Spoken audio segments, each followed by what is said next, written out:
이 시간 우리에게 주신 하나님의 말씀 함께 나누겠습니다.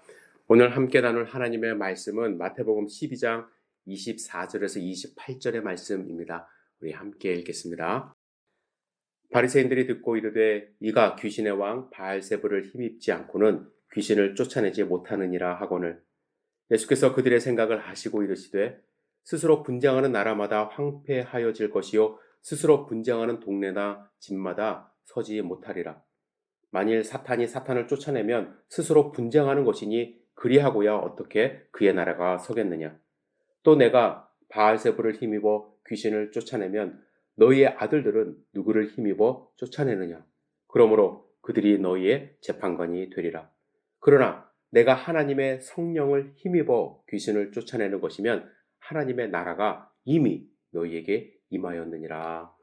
아멘. 주실 말씀을 생각하며 잠시 기도드리겠습니다. 사랑과 은혜가 충만하신 아버지 하나님, 주님의 음성을 사모하여 저희들이 주님의 음성을 듣기를 원합니다. 주님 말씀하여 주시옵소서. 사람과 생각은 그리스도의 십자가로 가려주시고 오직 하나님의 음성만 경청하고 그 말씀으로 이 세상을 살아갈 힘을 주님께서 허락하여 주시옵소서. 이 시간 온전히 주님의 말씀에 집중할 수 있도록 인도하여 주시옵소서. 예수님의 이름으로 기도드렸사옵나이다. 아멘. 우리는 하나님의 나라를 향해 나아가는 순례자들입니다. 우리는 하나님이 부르시는 그날까지 한 걸음 한 걸음 순례자처럼 묵묵히 순종하며 걸어갑니다. 그런데 여러분들이 향해 나아가는 그 하나님의 나라는 어떤 곳입니까? 저는 오늘 설교 가운데 하나님의 나라와 천국을 이제 혼용해서 사용할 것입니다. 거기에 대한 논쟁, 다른 의견도 있지만 저는 예수님이 같은 의미로 사용했다고 생각을 하기 때문에 제가 하나님의 나라로 말씀드릴 수도 있고 또 천국으로 말씀드릴 수도 있습니다. 여러분들 이해해 주시고 들으시기를 부탁을 드립니다. 제가 주일학교 때 배운 하나님의 나라 천국의 모습은요, 아주 화려했습니다. 그곳은 기쁨이 넘치는 곳이고 또 서로 양보하고 아픔과 슬픔이 없는 곳입니다. 반면에 지옥은 아주 뜨겁고 맨날 싸우고 고난과 고통이 지속되는 곳으로 이제 배웠습니다. 그래서 아직도 기억에 남는 그림이 긴 젓가락을 갖고 이제 밥을 먹는 모습이에요. 지옥에서는 어떻게 먹나요?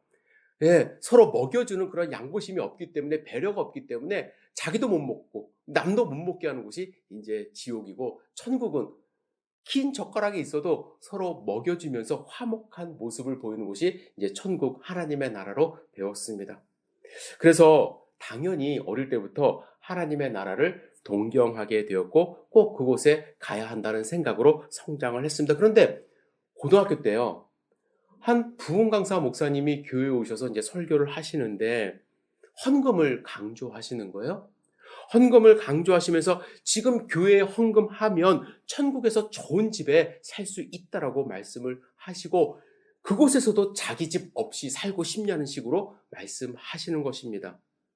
이후에 몇몇 목사님의 설교를 또 들으니까 마치 천국에서 잘 살려면 지금 잘해야 된다라는 식으로 말씀을 하시는 거예요. 힘든 현실은 짧은 삶이지만 영원히 잘 살 수 있는 곳, 남부럽지 않게 복을 누릴 수 있는 곳이 바로 천국, 하나님의 나라라는 식으로 말씀을 하셨습니다.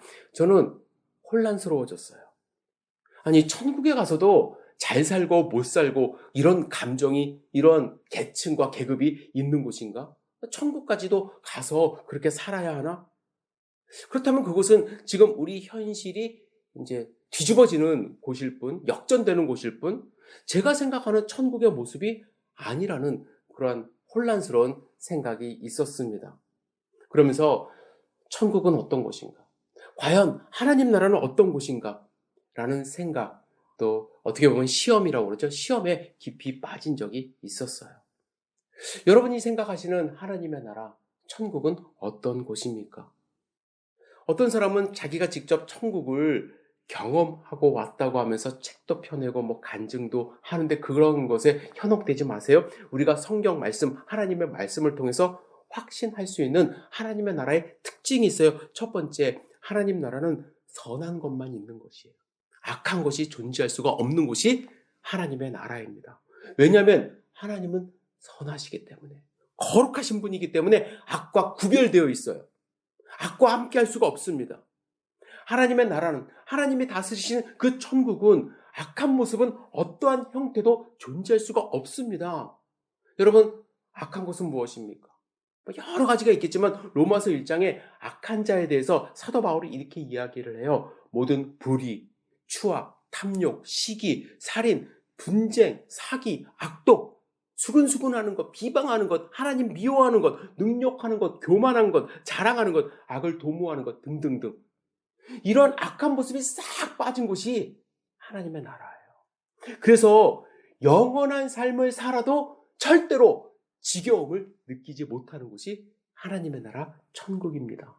어떤 분은 목사님, 영원히 산다는 거 제가 생각해 봤는데요. 너무 지겨울 것 같아요. 별로 매력적이질 않아요. 라는 말씀을 하세요.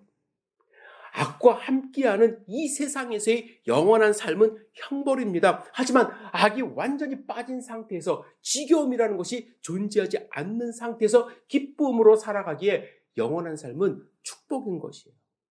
따라서 천국은요, 좋은 집에 살아도 나쁜 집에 살아도 그것이 문제가 되질 않습니다. 어떤 분은 내가 저 사람하고 천국 가야 돼? 별로 관계가 좋지 않기 때문에 그곳에서 저 사람하고 영원히 살아야 돼? 그렇다면 난 천국 가고 싶지 않아. 이렇게 말씀하시는데 그러한 악한 감정도 천국에 가서는 다 사라지는 곳이 천국이기 때문에 여러분들 걱정하지 않으셨으면 좋겠어요. 여러분, 하나님의 나라는 우주에 어디에 있는지, 하늘에 어디에 있는지, 어떤 모습을 하고 있는지, 12진주문을 하고 있는지 그게 중요한 것이 아니라 그것은 하나님이 계시기 때문에, 하나님이 통치하시고 있기 때문에 선한 것만 있는 곳임을 아셔야만 합니다. 사실 이 모습 상상하기가 너무 어려워요. 우리가 한 번도 경험해보지 않은 그 모습이기 때문에 우리가 말로 표현할 수가 없습니다. 그래서 신비로운 거예요. 그래서 기대하셔야 돼요. 우리가 갈망하고 가고 싶은 곳이 바로 이 하나님 나라가 되어야만 합니다. 두 번째로 하나님의 나라는 영어로 표현하면 already, but 난 yet으로 표현할 수가 있습니다. 이 표현은 오스카 쿨만이라는 신학자가 1946년 그리스도와 시간이라는 책에서 표현한 개념이에요. 하나님의 나라는 예수님이 이 땅에 오시면서 시작이 되었어요. already 시작이 되었어요. 이미 시작이 되었습니다. 오늘 본문에 보시면 그러나 내가 하나님의 성령을 힘입어 귀신을 쫓아낸 것이면 하나님의 나라가 어떻게 해요? 이미 너희에게 임하였다 말씀을 하십니다. 예수님은 여러 사역을 통해서 하나님의 나라가 시작되었음을 보여주셨어요. 성령 하나님의 힘으로 귀신을 쫓으시고 병자를 고치셨습니다. 하지만 난 옛 완성된 것은 아니에요. 예수 그리스도가 재림하실 때 모든 악을 심판하심으로 하나님의 나라가 완성될 것입니다. 그때까지 교회는 하나님의 나라가 확장되도록 힘을 써야 되는 것이에요. 그래서 예수님은 천국을요, 지금 겨자씨가 나무가 되는 것으로, 또 누룩이 밤사이 온 밀가루에 퍼지는 것으로 비유하고 표현하시지 않았습니까? 확장되고 있는 것이에요. 어떤 분들은 지금 2000년이 넘는 시간이 흘렀기 때문에 예수님이 과연 재림하고 하나님의 나라가 완성되는 건 맞아? 라고 의심하실 수 있어요. 하지만 하나님은 가능한 한 한 명의 잃어버린 생명을 더 찾기 위하여 그 시간을 기다리고 참고 계시는 것입니다. 그래서 지금은 선과 악이 공존해요. 하지만 하나님의 나라는 이미 시작이 되었어요. 아직 완성되지 않았을 뿐입니다. 세 번째, 아직 완성되지는 않았지만 지금 우리의 삶 가운데 하나님의 나라를 경험할 수 있는 것이에요. 그것이 하나님 나라의 특징이에요. 하나님의 나라가 이미 임하였다는 것은 우리가 하나님의 통치를 받음으로써 하나님의 나라를 맛보고 경험할 수 있다는 거예요. 예수님은 우리에게 그의 나라가 임하옵시며 라고 기도하라고 가르쳐 주셨어요. 여러분, 이 기도는 먼 미래를 위한 기도가 아니라 우리의 삶 가운데 하나님의 나라가 임재할 수 있기 때문에 예수님이 가르쳐 주신 거예요. 하지만 수많은 기독교인들 매주일 주기도문을 하면서 간절히 원하는 기도를 하지만 과연 우리의 삶 가운데 하나님의 나라가 임하고 있는지 스스로 돌아봐야만 합니다. 그렇다면 여러분, 하나님의 나라를 맛보고 살 수가 있는데 어떻게 우리가 하나님의 나라 백성으로서 하나님의 나라를 경험하며 살아갈 수 있을까? 이미 임하였다고 말씀하셨는데 그 시작된 하나님의 나라, 선함이 있고 악함이 없는 그 나라를 어떻게 경험하며 우리가 맛보며 살 수 있을까? 먼저 여러분, 하나님의 나라를 함께 경험하기 위해서 우리가 가져야 될 자격 조건이 있어요. 우리가 다른 나라에 가기 위해서 비자를 받아야 되는 경우가 많지 않습니까? 물론 무비자로 입국할 수 있지만 기간이 미국도 뭐 무비자로 여권을 등록하기만 하면 이제 들어올 수 있는데 3개월 뭐 기간 제한이 있지 않습니까? 그래서 각 나라는 이 비자를 받는 자격을 정해서 뭐 어떤 사람은 학생으로만 들어올 수 있고 뭐 일만 할 수 있고 기한을 정해줍니다. 제가 처음에 이제 미국 유학 왔을 때 이제 그 과정이 떠오르는데 비자를 받지 못할까 봐 많이 두려워했었어요. 요즘에는 뭐 사정이 어떤지는 모르겠지만 신학생을 미국 대사관에서 좋게 여기지 않는다라는 그러한 풍문을 들었거든요. 신학교를 졸업하면 한국에 돌아오는 경우보다 미국에 남아서 정착하는 경우가 많았기 때문에 까다롭게 심사한다는 이야기를 들었고요. 또 신학을 전공하는 분들 대부분이 전도사님들, 목사님들 아닙니까?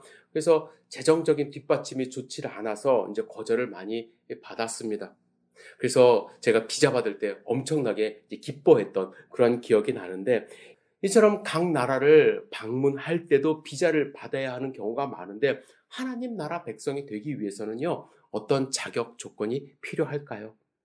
여러분, 아까 우리가 함께 어린이 찬양 부르지 않았습니까? 그 찬양 기억하세요? 그 찬양에 정답이 있어요. 돈으로도 못 가요, 하나님 나라. 힘으로도 못 가요. 지식으로도 못 가요. 벼슬로도 못 가요, 하나님 나라. 그러나 어떻게 하면 갈 수 있다고요? 조건이 뭐예요? 거듭나면 가는 나라. 믿음으로 가는 나라, 하나님 나라. 아주 정확한 찬양이에요. 거듭나면 갈 수 있고 믿음으로 갈 수 있는 나라가 바로 이 하나님 나라입니다. 여러분, 거듭난다는 건 무엇입니까? 거듭난다는 것은 새로운 사람이 되는 것이거든요. 나의 과거, 나의 죄, 회개함으로 용서함 받아 거룩한 하나님의 자녀가 되면은 우리는 갈 수가 있는 거예요. 하나님이 선하시고 거룩한 분이기 때문에 그 나라에 들어올 수 있는 사람, 하나님이 보시는 조건 단 한 가지, 이 사람이 거룩해졌는가? 칭의를 받았는가? 그래서 우리가 무엇보다도 중요하게 여겨야 될 것은 내가 죄인임을 깨닫고 회개함으로 용서함 받는 것입니다. 그래야 하나님 나라에 갈 수 있어요. 그런데 문제는 많은 사람들이 자기가 죄인이라는 것 인정 잘 못해요. 본인이 완벽한 사람이 아니라는 것은 알지만 죄인이라는 것까지 인정하지 않아요. 하지만 잘 생각해 보세요. 거룩하신 하나님 앞에 당당하게 나 죄 없습니다 라고 설 수 있는 사람이 누가 있을까요? 물론 우리는 선한 모습으로 이 땅 가운데 살 수가 있죠. 그렇죠? 착실하게 살면서 남에게 해 끼치지 않고 살아갈 수가 있습니다. 교통법규 하나도 어기지 않고 법 없이도 살 수 있는 분들 많아요. 사람들의 칭찬을 받으면서 남을 도와주며 살 수 있습니다. 그렇다고 해서 그 사람이 여러분 거룩한 사람이 아니라는 것 우린 다 알고 있어요. 거룩하신 하나님 앞에 당당하게 설 수 없다는 것 알 수 있습니다. 그래서 우리가 우리 마음 가운데 있는 이 죄성, 죄의 모습, 회개하고 죄 씻음을 받아야 하는데 여러분 어떻게 해요? 우리가 이 죄 씻음을 받을 수가 있을까? 나는 죄인입니다. 다시는 죄인처럼 살지 않겠습니다. 소리 100번 지르면 이 죄가 없어지나요? 아니라는 거예요. 내 힘과 내 방법이 아니라 하나님이 정하신 방법으로 용서를 받아야 되는데 하나님이 어떻게 용서받게 하셨나요? 하나님의 사랑을 믿으라. 하나님이 어떻게 우리를 사랑하셨어요? 당신의 아들을 이 땅 가운데 보내주셨어요. 우리의 죄를 위하여. 그 아들이 나를 위하여 십자가에 달려 죽으셨는데 그 사실을 믿으면 그 아들을 영접하면 나를 위해서 흘리신 그 피가 내 죄를 덮고 내 죄를 씻음으로써 우리가 하나님의 자녀가 된다고 하신 거예요.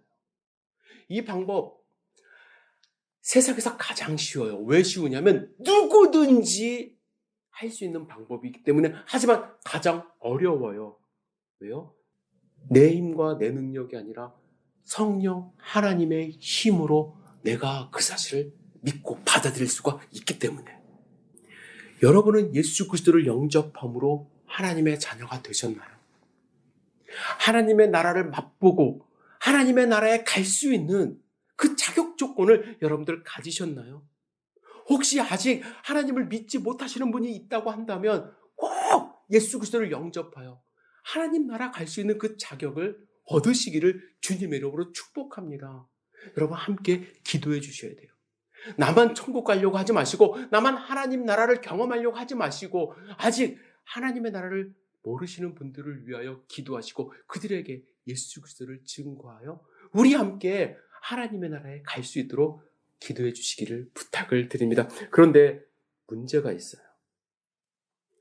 이 자격 조건을 가진 사람들 많이 있음에도 불구하고 그들의 삶 가운데 하나님의 나라를 경험하며 사는 경우는 드물다라는 거예요. 제가 지난주에 설교 마지막 부분에 전 세계 개신교, 기독교 인구가 얼마쯤 된다고 말씀을 드렸죠? 6억 명이 넘는다고 제가 말씀을 드렸어요. 80억 인구 중에 약 7%가 넘어요. 천주교인들까지 하면 23%, 25% 정도가 된다고 말씀을 드렸습니다. 어떤 분은 너무 적은 숫자라고 말씀을 하세요. 하지만 여러분, 이 숫자면요, 세상을 바꿀 수가 있어요. 말씀드렸죠? 바닷물의 염도가 얼마라고요? 염분이 3.5%밖에 안 되지만 그 짠맛을 내는 것처럼 기독교인들이 제대로 하나님의 백성 모습으로 살아간다면 우리 모두가 하나님 나라의 그 맛, 하나님 나라를 경험할 수가 있는 거예요. 여러분 하나님 나라 백성으로 살아가고 있어요? 살아갈 수가 있는 거예요. 여러분 잘 생각해 보세요. 내가 하나님 나라의 백성의 모습으로 살아가고 있는가? 하나님을 하루하루 경험하고 있는가? 저 솔직히 말씀드리면 저도 잘 못 느끼겠어요. 그 짠맛을 느끼기가 좀 쉽지가 않아요. 30년 전만 해도요. 미국을 기독교 국가라고 할 만큼 이 개신교, 기독교의 영향이 상당히 강했습니다. 하지만 많이 희석됐어요. 짠맛을 다 드러낸 것이 아니라 희석되었어요.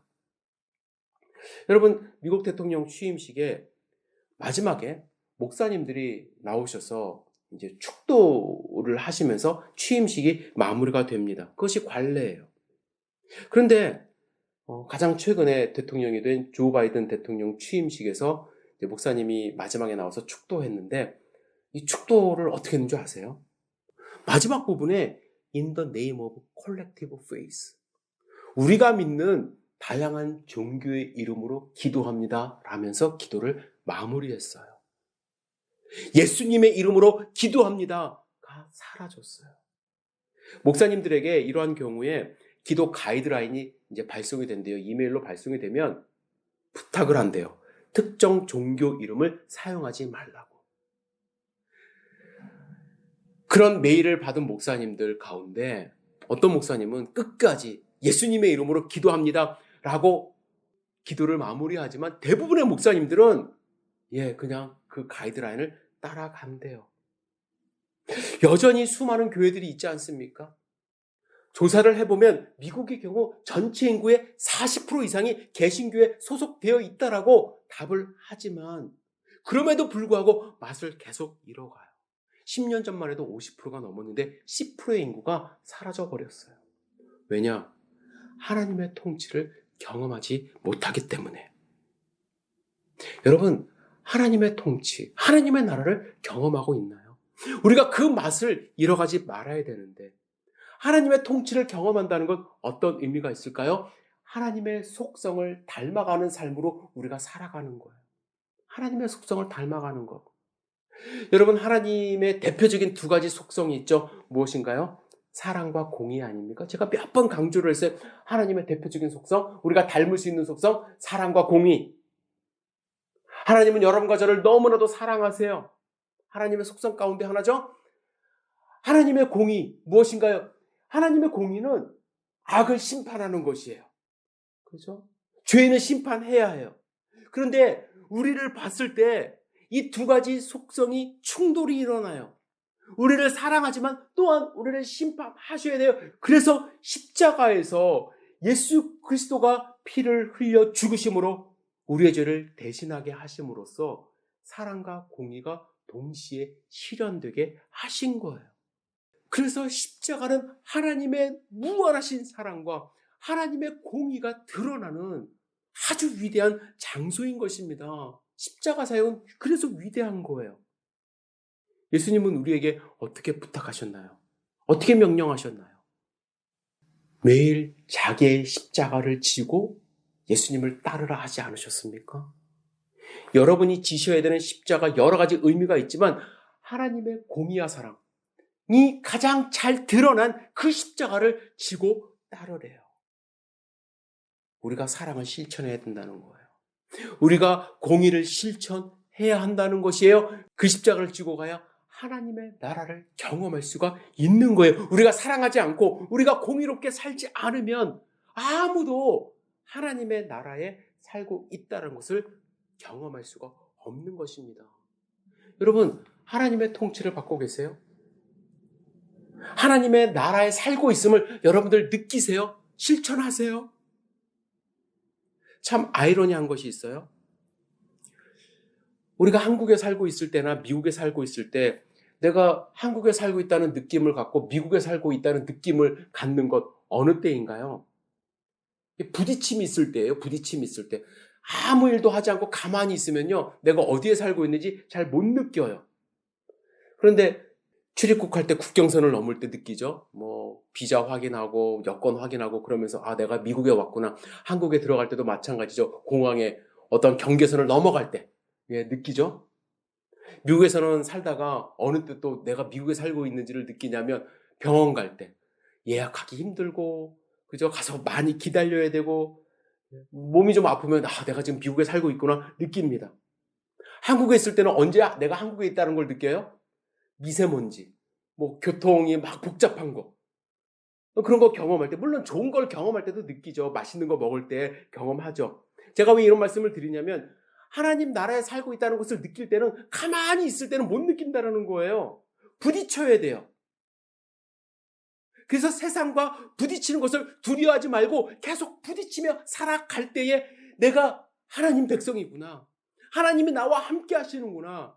하나님의 공의와 하나님의 사랑이 이 땅 가운데 있구나라는 것을 느낀다라는 거예요. 하나님의 사랑으로 여러분들 살아간다는 것, 공의를 실천한다는 것 어려워요. 사랑 실천하다가 상처받는 경우 많습니다. 공의 실천하다가 너만 의롭냐? 라는 비난받을 수도 있어요. 빌립보서 2장 15절에 바울이 이렇게 얘기해요. 이는 너희가 흠이 없고 순전하여 어그러지고 거스르는 세대 가운데서 하나님의 흠없는 자녀로 세상에서 그들 가운데 빛으로 나타내며. 바울이 세상을 어떻게 표현했어요? 어그러지고 거스르는 세대래요. 즉 곧게 나가려면 부딪힌다는 거예요. 제대로 살려면 부딪힌다라는 거예요. 하지만 이 세대에서 어떻게 살아야 된다고요? 흠없는 자녀로 그들 가운데 빛으로 나타내야 된다라는 거예요. 그래야 하나님 나라의 맛을 보며 살 수 있다라는 것이죠. 여러분, 하나님의 선하심이 지배하는 세상, 하나님의 사랑과 공의가 충만한 세상, 완성되는 것은 예수님이 재림한 후가 되겠지만 지금 현재 이 시간에도 우리가 맛보며 살 수 있는 그러한 하나님의 나라예요. 우리가 그런 세상을 추구하지 않으면, 그런 세상을 맛보게 하지 않으면 하나님의 나라는 확장되지가 않습니다. 우리나라 60년, 70년대 산업화 바람이 불 때에 한국교회도 부흥의 바람이 불었습니다. 교회가 부흥한 여러 가지 이유가 있겠지만 큰 이유 중에 하나는요. 나라에서 실행하는 잘 살아보세요. 이 구호와 교회에서 외치던 축복의 구호가 맞아떨어졌기 때문에 교회에 부흥의 물결이 있었다고 저는 생각합니다. 큰 요소 가운데 하나예요. 그런데 여러분 지금 교회가 역풍을 맞고 있어요. 더 이상 부흥되질 않아요. 처음부터 하나님의 사랑, 하나님의 공의를 교회가 외치며 성장했다면 저는 모르겠지만 물질적인 축복으로 천국의 맛을 느끼라고 그걸 경험하라고 외쳤기 때문에 세상과 다른 것이 없는 거예요. 교회에 왔을 때 하나님의 공의가 넘쳐야 되는데 잘 사는 사람만 인정해주고 그것이 하나님의 축복이라고 했기 때문에 오히려 지금 세상에 비판을 받는 것이 교회의 모습이라고 저는 생각을 합니다. 여러분, 오늘 본문에서 하나님의 나라가 임하였다고 말씀하고 있습니다. 정말 우리 교회에 여러분들의 삶 가운데 하나님의 어떠한 모습이 우리의 삶 가운데 임했는지, 하나님의 속성 가운데 어떠한 모습이 우리의 교회 가운데 있는지, 우리의 나라 가운데 있는지, 우리 가정 가운데 있는지 여러분들 생각해 보시고 함께 도전 받으시고 내가 어떻게 하여야 구원받은 하나님의 자녀로서 하나님의 나라를 맛보고 증거하며 살아갈 수 있는지에 대해서 스스로 생각해 보시는 하나님의 자녀들 되시기를 주님의 이름으로 축복합니다. 하나님의 나라 이미 임했어요. 그 나라 가리지 마시고 그 나라 드러내시면서 하나님의 사랑과 공의가 충만한 하루하루 되시기를 주님의 이름으로 축복합니다. 기도하겠습니다. 전능하신 주님, 오늘 말씀 가운데 부족한 사람의 말이 있었다고 한다면 가려주시옵소서. 오직 하나님의 영광이 드러나는 그러한 삶을 살아갈 수 있도록 우리를 붙들어 주시옵소서. 하나님의 말씀으로 깨달음을 얻을 수 있도록 인도하여 주시고 우리의 삶이 변할 수 있도록 도와주시옵소서. 주님이 함께 하심을 믿습니다. 거룩하신 하나님과 함께 살아갈 수 있도록 인도하여 주시옵소서. 예수님의 이름으로 기도드렸사옵나이다. 아멘.